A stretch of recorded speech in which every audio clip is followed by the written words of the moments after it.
আমার তো অনেক আগে জন্মের আগে থেকে এই মন্দির চলতেছে। আমার তো জন্ম হচ্ছে 89 সাল থেকে, আমি ছোটো থেকে দেখে আসতেছি যে মন্দির এখানে চলতেছে। আর এই ভক্ত সমাগম হয় এখানে, বিভিন্ন স্টেট থেকে এখানে লোকজন আসে, ভক্তরা এখানে প্রসাদ নিতেও আসে। এটা হচ্ছে মা ভামরী দেবীর মন্দিরের আমাদের হচ্ছে 51 ফিটের এটা তীর্থস্থান এখানে করছে। 51 ফিটের বাম্পা মন্দিরে মিনিমাম ডেলি 2000 লোক সমাগম হয় এখানে। আর বিশেষ দিনগুলোতে তো আরও বিশেষ দিনগুলোতে বিশেষ করে রবিবার, শনিবার, অমাবস্যা, পূর্ণিমায় প্রচুর ভিড় হয়। আচ্ছা দাদা, মন্দির কখন বন্ধ হচ্ছে? আবার কবে খুলবে?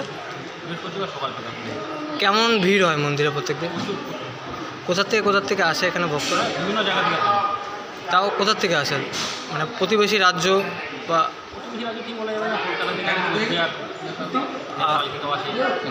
মন্দির সব পাঞ্জাব, হরিয়ানা থেকে আছে। আর কটার সময় খুলে প্রতিদিন মন্দির আর বন্ধ হয়? সকাল 7টায় আর বন্ধ হয় রবিবার, মঙ্গলবার, অমাবস্যা, পূর্ণিমা। আপনার নামটা? রাজীব ভাই। আজকের থেকে তো অম্বুবাচী পড়ছে, তো মন্দির কখন বন্ধ হবে? বন্ধ হয় 2:58। 2:58। বন্ধ হয়ে যাবে। আর আবার মন্দির আবার কবে? আবার মন্দির খুলবে বুধবার রাত্রেবেলা। বুধবার রাত্রেবেলা কয়টায়? 3টা ভোর 3টায় শেষ হয়। বৃহস্পতিবার।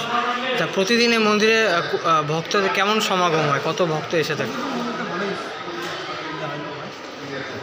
আমাদের যেমন ভোগ হয় শনিবার, রবিবার, মঙ্গলবার, অমাবস্যা, পূর্ণিমা।